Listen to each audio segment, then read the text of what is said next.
70세의 아버지 김영호 씨는 홀로 오랜 세월을 보낸 끝에 딸의 집으로 들어가 노후를 보내기로 결심했습니다. 처음에는 잃어버린 가족의 온기를 되찾는 새로운 시작이 될 거라 믿었지요. 하지만 기대와 달리 점차 무언가 잘못 돌아가고 있음을 느끼기 시작했습니다. 사위는 매일 3가지 행동을 반복했습니다. 겉보기엔 평범한 일상 같았지만 하루하루 반복되는 그 말과 행동들은 교묘하게 장인어른인 그를 겨냥하고 있었습니다. 처음에는 그저 생활 방식의 차이라고만 생각했습니다. 하지만 그 뒤에 숨겨진 진짜 의도를 깨달았을 때 그는 두말 없이 짐을 싸서 자신의 집으로 돌아왔습니다. 도대체 그 3가지 일은 무엇이었으며 무엇이 그로 하여금 손주들의 재롱을 포기하고 다시 혼자가 되는 길을 택하게 했을까요? 딸네 집으로 들어가는 것. 과연 그것은 축복일까요? 아니면 서서히 드러나는 보이지 않는 위기일까요? 여러분이 늙어서 자식의 집으로 들어가는 순간 진짜 어려움이 시작된다는 사실을 생각해 본 적이 있으신가요? 오늘의 이야기는 50세가 넘은 분들이라면 누구나 진지하게 끝까지 들어보셔야 할 내용입니다. 이 이야기를 듣고 나면 노후라는 것, 그리고 진정한 안정감이란 무엇인지 다시 생각하게 되실 겁니다. 저는 올해 70이 된 김영호입니다. 아내가 떠난 지 5년이 되었고 자식들은 일찌감치 가정을 꾸렸지요. 저는 줄곧 대구에 있는 낡은 아파트에서 혼자 지내왔습니다. 원래는 혼자서 묵묵히 견뎌볼 작정이었습니다. 하지만 1, 2년 사이 정말 버티기가 힘들어지더군요. 지난 겨울 허리를 한번 삐끗했는데 사흘 동안 계단을 내려가지 못해 도시락도 사 먹지 못했습니다. 다행히 옆집 아주머니가 밥을 챙겨주셔서 굶지는 않았지만 그때 덜컥 겁이 났습니다. 혼자 늙다가는 정말 무슨 변을 당해도 아무도 모르겠구나. 그날 밤 딸에게 전화를 걸었습니다. 사위가 전화를 받더군요.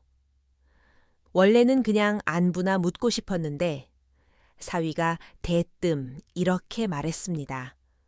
아버님, 차라리 저희 집으로 오셔서 같이 사시죠. 저희가 모실게요. 그 말을 듣고 순간 울컥했습니다.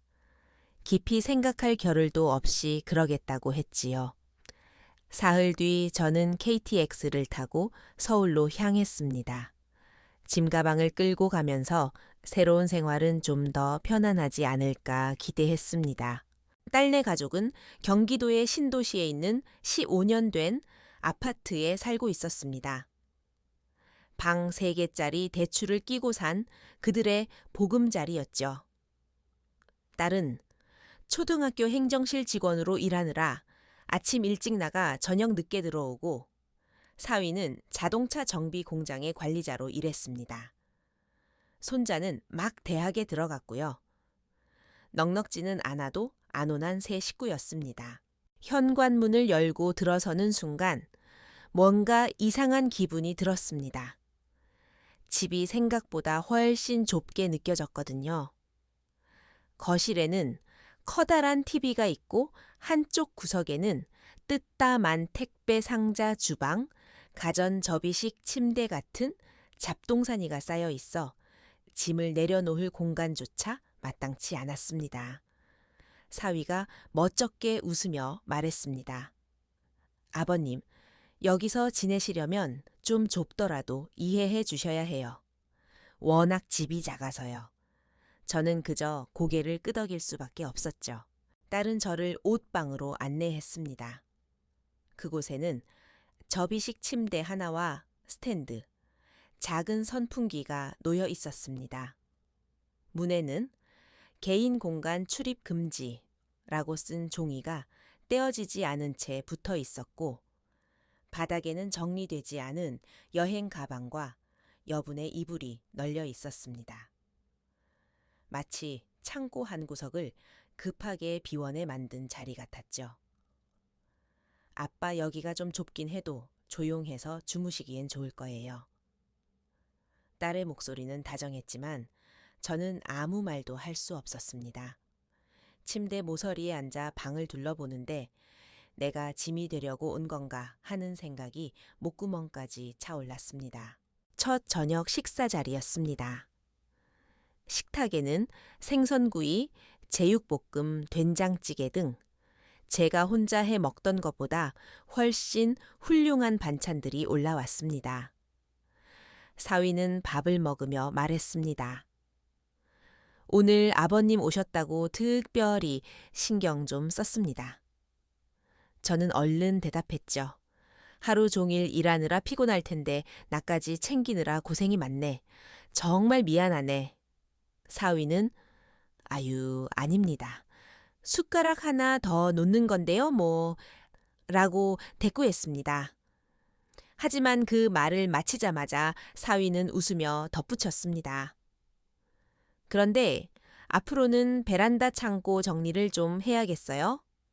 아버님 짐을 좀 더 줄이셔야 이 집에 사람 살 공간이 나올 것 같아서요. 저는 쓴웃음을 지으며 밥을 넘겼습니다. 그날 밤 저는 잠을 이룰 수 없었습니다.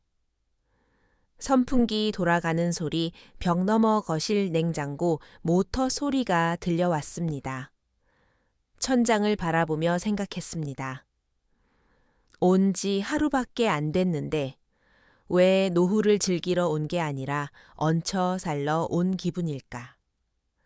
그들 세 식구가 딱 맞게 살던 공간에 제가 끼어들어 리듬을 깬 건 사실입니다.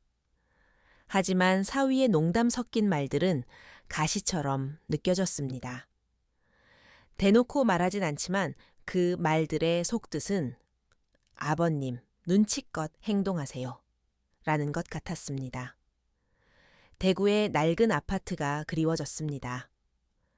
벽지에 곰팡이가 슬고 계단이 가팔랐어도 그곳은 내 집이었고 적어도 내가 공간을 차지한다고 눈치 주는 사람은 없었으니까요. 하지만 이제 겨우 하루 지났으니 너무 성급하게 판단하지 말자고 스스로를 다독였습니다. 그러나 진짜 문제는 그게 끝이 아니었습니다. 처음 일주일은 그나마 평온했습니다. 딸은 출근 전 토스트나 누룽지를 챙겨주었고 사위도 퇴근하면 아버님 오늘 별일 없으셨어요? 하고 물었습니다. 좁은 방에서 지내는 건 답답했지만 저를 받아준 것만으로도 고마웠습니다. 하지만 시간이 지날수록 사위가 매일 세 가지 행동을 반복한다는 걸 알게 되었습니다. 첫 번째는 집이 좁다는 말을 입에 달고 사는 것이었습니다. 사위는 집에 들어와 신발을 벗으면서 혼잣말처럼 중얼거렸습니다. 아, 집이 정말 터지겠네. 저 베란다에 쌓인 짐들을 다 어디로 치우나. 밥을 먹다가도 이 식탁이 조금만 더 작았어도 밥을 따로 먹어야 했을걸요. 아버님, 저쪽 짐 좀 더 줄일 수 없으세요? 라고 넌지시 말했습니다. 저한테 화를 내는 건 아니었지만 모든 대화가 공간 부족으로 귀결되었습니다. 마치 당신은 이 집의 원래 구성원이 아닙니다. 라고 끊임없이 상기시키는 것 같았습니다. 저는 점점 눈치를 보게 되었습니다. 아침에 일어나면 일부러 침대를 접어 한쪽으로 치우고 칫솔과 치약도 욕실에 두지 않고 제 세면 가방에 넣어 방으로 가져왔습니다. 저녁 식사가 끝나면 제일 먼저 그릇을 치웠습니다. 밥그릇 하나 더 얹는 게 귀찮게 느껴질까 봐서요. 두 번째는 돈 이야기였습니다. 거칠게 말하는 게 아니라 아주 교묘했습니다. 사위는 식사 후에 관리비 고지서를 들고 중얼거렸습니다. 이번 달 난방비가 또 올랐네. 보일러를 너무 틀었나 물가도 오르고 숨만 쉬어도 돈이 나가니 원. 그러고는 딸에게 고개를 돌려 말했죠. 당신 회사에서 월급 인상 얘기 없어? 아니면 아버님 주소지로 나오는 노인 복지 수당 같은 건 없나? 딸은 사위의 눈치를 보며 전기를 아껴 쓰겠다고 더 알뜰하게 살겠다고 달랬습니다. 한 번은 제가 샤워를 좀 오래 해서 욕실에 김이 꽉 찼는데 다음 날 아침 사위가 밥상머리에서 툭 던지듯 말했습니다. 어르신들은 너무 뜨거운 물로 씻으면 혈압에 안 좋대요. 그리고 저녁에 샤워하면 가스비도 엄청 나오더라고요. 저는 고개를 숙인 채 밥만 먹었습니다. 세 번째는 손주 깎아내리기였습니다. 손자는 지방 사립대에 다니고 성적은 평범했습니다. 저와는 별로 말도 안 하고 방에 틀어박혀 게임만 했지요. 사위는 밥상에서 자주 불평했습니다. 우리 애는 도대체 방구석에서 뭘 배우는지 모르겠어. 저런 스펙으로 나중에 취직이나 하겠어. 누구 믿고 저러나 나 믿고 엄마 믿고 아니면 할아버지 믿고 그 말을 할 때마다 사위는 슬쩍 저를 쳐다봤습니다. 마음이 아팠습니다. 손자가 비록 엘리트는 아니지만 착한 아이인데 사위가 저렇게 말하는 건 단순히 손자 걱정이 아니었습니다. 집 이야기, 돈 이야기, 손자 이야기. 결국 그 모든 화살은 저를 향하고 있었습니다. 불평이 아니라 돈을 내라는 신호였던 겁니다. 이사 오기 전 생활비 이야기를 꺼낸 적이 없다는 게 떠올랐습니다. 그들도 달라고 한 적 없었고요. 하지만 이제는 눈치가 보여서 가만히 있을 수 없었습니다. 어느 날 오후 딸에게 조심스럽게 말을 꺼냈습니다. 내 연금이 많지는 않지만 매달 50만 원 정도는 보탤 수 있다. 생활비로 써라. 딸은 당황한 듯 웃으며 아빠 안 그러셔도 돼요. 저희가 아빠한테 돈 받으려고 모신 거 아니에요. 라고 했지만 그날 저녁 사위의 태도는 확연히 달라졌습니다. 아버님 정말 신경 써주셔서 감사합니다. 사실 저희도 빠듯하긴 했거든요. 젊은 사람들 사는 게 다 그렇죠 뭐. 제가 가끔 투덜대도 마음에 담아두지 마세요. 저는 아무 말도 하지 않았지만 마음은 더 불안해졌습니다. 그가 다음 단계로 넘어갈 거란 걸 직감했으니까요. 사실 딸네 집으로 오기 전 제 인생에 새로운 변화가 있을 뻔했습니다. 아내와 사별 후 대구의 낡은 아파트에서 혼자 지낼 때였습니다. 엘리베이터도 없는 3층 겨울엔 춥고 여름엔 찜통 같은 집이었죠. 가스통 하나 배달시키는 것도 미안해서 눈치가 보이는 그런 곳이었습니다. 혼자 사는 건 자유롭지만 밤에 넘어져도 아무도 모른다는 공포가 늘 따라다녔습니다. 그때 문화센터에서 박 여사를 만났습니다. 저보다 7살 어린 전직 간호조무사 출신의 여성이었죠. 당뇨식을 만드는 강좌에서 만났는데 손끝이 야무지고 말솜씨가 좋았습니다. 알고 보니 그녀도 혼자 살고 있었고 자식들과는 왕래가 거의 없더군요. 우리는 등산 동호회도 같이 다니고 시장도 함께 보면서 가까워졌습니다. 그녀는 요리 솜씨가 좋아서 닭백숙이며 김치만두를 기가 막히게 만들었습니다. 어느 날 그녀가 웃으며 말했습니다. 영호 씨가 내 짝꿍이라면 내가 매일 맛있는 거 해줄 텐데. 얼굴이 화끈거렸지만 설렜습니다. 그래서 제가 제안했죠. 우리 딱 3달만 같이 살아봅시다. 혼인신고 같은 거 서두르지 말고 서로 맞으면 그때 가서 생각하고 안 맞으면 쿨하게 헤어집시다. 자식들에게 알리지 않고 조용히 합쳤습니다. 저는 매달 생활비로 100만 원을 내놓고 나머지는 그녀에게 맡겼습니다. 그녀는 아무것도 요구하지 않았고 그저 믿어주니 고맙다며 저를 챙겼습니다. 박 여사가 온 뒤 제 삶은 훨씬 안정되었습니다. 건강검진도 예약해주고 약 먹을 시간도 챙겨주고 매일 공원 산책도 함께 했습니다. 인생은 70부터라는 말이 실감났습니다. 딸에게 알리지 않은 건 반대할까 봐서가 아니라 걱정 끼치기 싫어서였습니다. 그런데 예고 없는 방문이 모든 걸 망쳤습니다. 어느 날 딸 내외가 연락도 없이 대구 집으로 들이닥친 겁니다. 박 여사가 앞치마를 두르고 국을 끓이고 있었는데 현관문이 열리자 공기가 얼어붙었습니다. 딸은 인사도 없이 아빠 이 아줌마 누구야? 라고 따졌고 사위는 요즘 노인들 상대로 접근해서 재산 빼돌리는 꽃뱀들이 많다던데 라며 노골적으로 비아냥거렸습니다.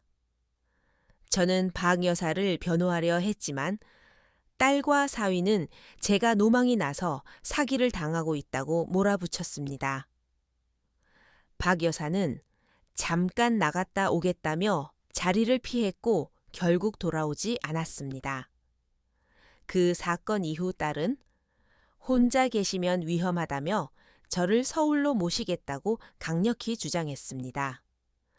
저는 박 여사가 떠나는 뒷모습을 보며 제가 어떤 가능성을 놓쳤다는 걸 알았습니다. 하지만 늙으면 마음도 약해지는 법이라 딸의 뜻을 따르기로 했습니다. 딸네 집으로 들어온 지 3주가 지났을 무렵 집안 분위기는 완전히 식어 있었습니다. 어느 날 저녁 사위가 밥을 먹다 말고 숟가락을 놓으며 말했습니다. 아버님 상의 드릴 게 있는데요. 저는 그를 쳐다봤습니다. 대구에 있는 아파트 말이에요. 꽤 오래됐죠. 요즘 그쪽 재개발 얘기도 있고 정부에서 노후주택 정비 사업도 한다던데 제가 아무 말 안 차 그는 계속했습니다. 보세요. 우리 세 식구의 아버님까지 여기서 복닥거리는 거 솔직히 장기적으로는 힘들잖아요. 이참에 그 집을 처분하시는 건 어때요? 다 내놓으라는 게 아니라 딱 계약금 정도만 보태주시면 우리가 좀 더 넓은 아파트로 이사 갈 수 있거든요. 그럼 아버님도 편하고 저희도 좋고. 그의 말은 합리적인 척했지만 그건 제 유일한 퇴로를 끊으라는 말이었습니다. 대구 아파트는 낡았지만 시장도 가깝고 병원도 코앞인 제 명의로 된 유일한 보금자리였습니다. 시세로 치면 4억 원 정도는 될 겁니다. 그걸 그들이 모를 리 없었죠. 생각해보마. 짧게 대답하고 방으로 들어왔지만 사위는 며칠 동안 집요하게 물고 늘어졌습니다. 등기부 등본 가지고 계세요. 요즘 낡은 집은 빨리 안 팔면 값 떨어졌노요.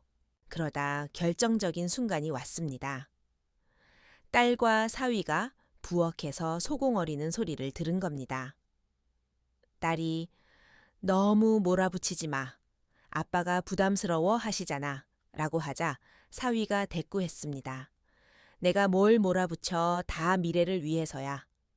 그 낡은 아파트 쥐고 있으면 뭐해 똥값 되기 전에 팔아서 우리 집 넓히는 게 합리적이지.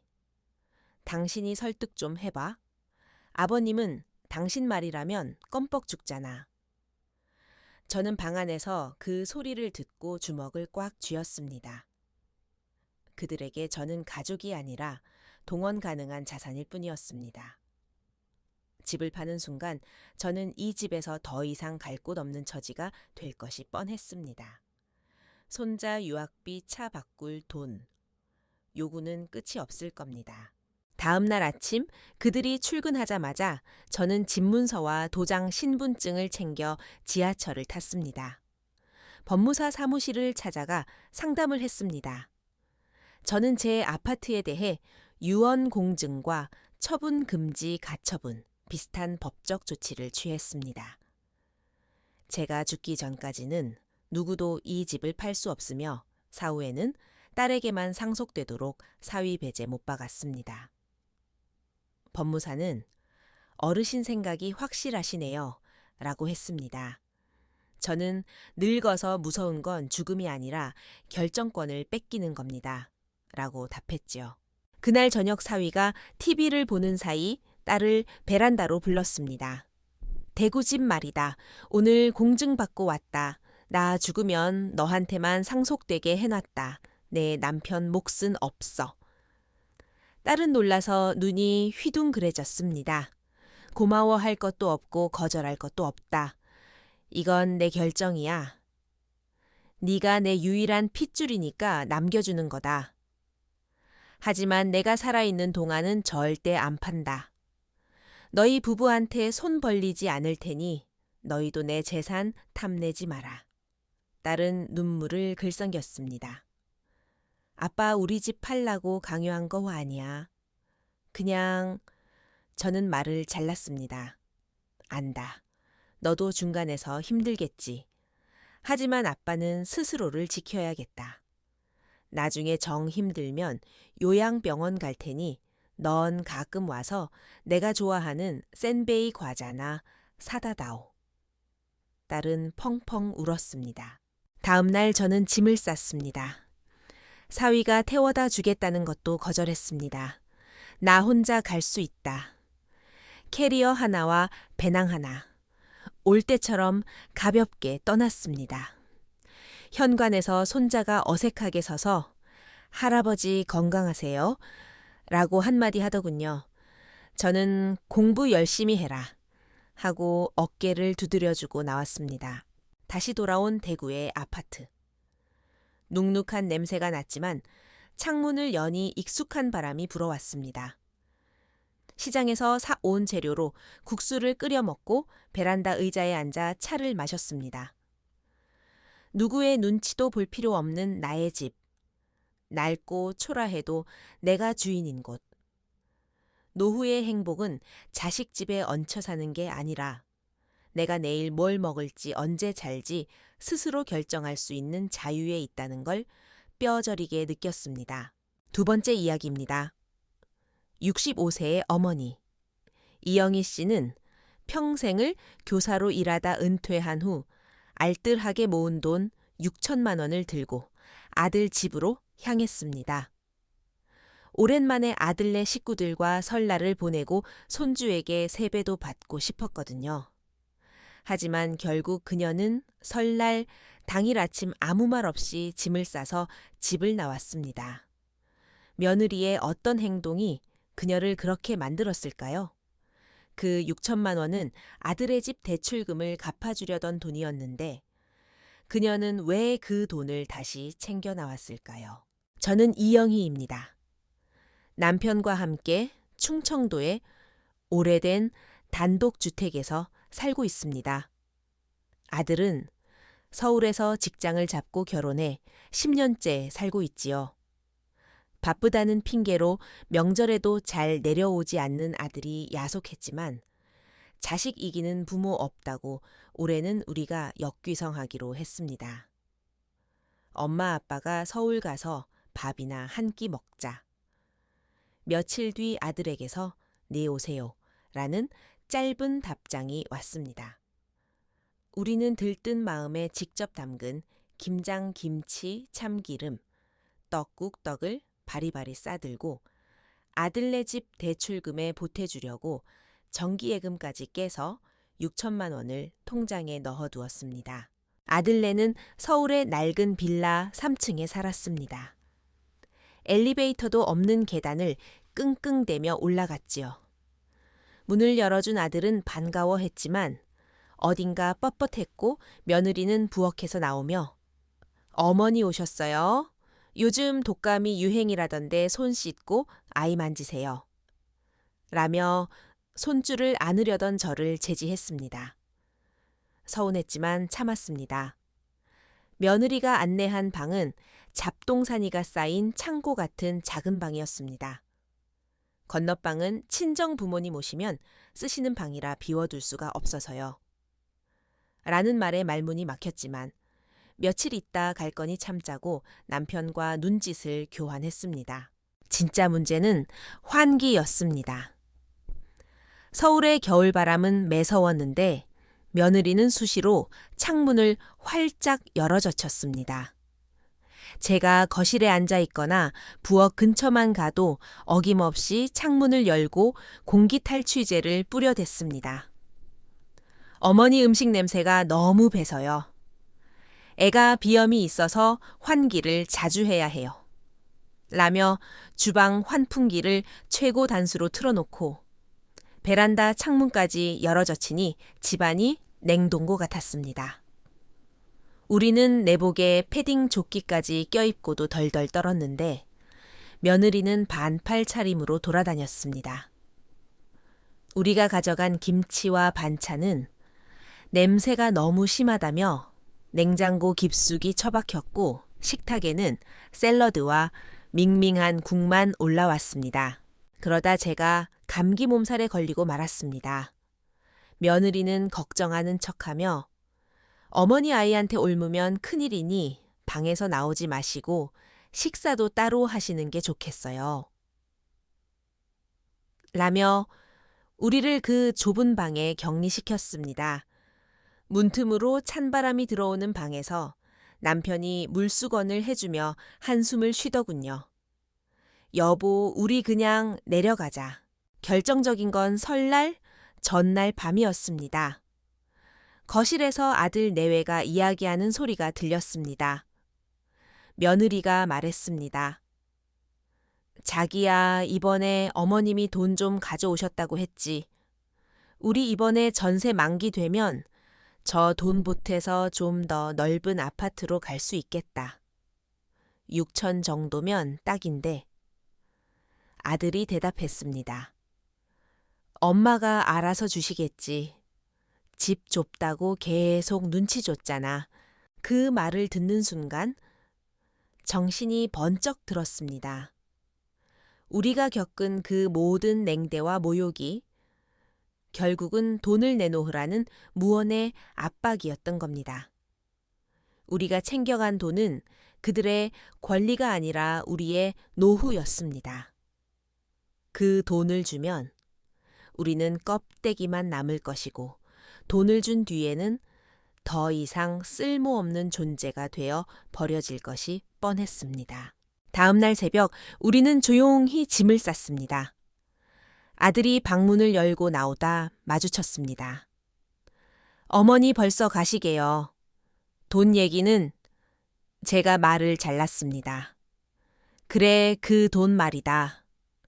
너희 집 보태주려고 가져왔었는데 곰곰이 생각해보니 우리 노후 자금으로 써야겠다. 우리 집 화장실도 고치고 나중에 병원비도 해야지. 며느리가 뒤에서 놀란 표정으로 나왔습니다. 저는 담담하게 말했습니다. 너희는 젊으니 기회가 많잖니. 우리는 이 돈 없으면 안 된다. 우리는 아들 내외의 배웅도 마다하고 택시를 잡아탔습니다. 서울역으로 가는 길 차창밖 풍경을 보며 남편이 말했습니다. 내려가서 욕실 리모델링부터 합시다. 따뜻한 물 콸콸 나오게. 저는 고개를 끄덕였습니다. 통장에 든 6천만 원. 그건 단순한 돈이 아니라 우리의 자존심이었습니다. 마지막 이야기입니다. 73세의 최명자 씨는 두 자녀에게 한 달씩만 돌아가며 자기를 모셔달라고 부탁했지만 거절당했습니다. 그러나 그녀가 내린 하나의 결정은 자식들을 땅을 치고 후회하게 만들었습니다. 저는 30살에 남편을 잃고 우체국 공무원으로 일하며 홀로 일남일녀를 키웠습니다. 안 먹고 안 입으며 서울 변두리에 25평짜리 아파트 한 채를 마련했고 자식들을 대학까지 공부시켰습니다. 아이들이 결혼할 때도 제 노후 자금을 털어 전세금을 보태줬습니다. 엄마 나중에 우리가 다 효도할게 그 말을 믿었습니다. 하지만 70이 넘고 황반변성으로 눈이 침침해지자 일상이 무너졌습니다. 시장 보러 가다 쓰러질 뻔한 뒤 저는 자식들을 불렀습니다. 내가 눈이 잘 안 보여서 혼자 살기가 겁난다. 한 달씩만 너희 집에서 지내면 안 되겠니?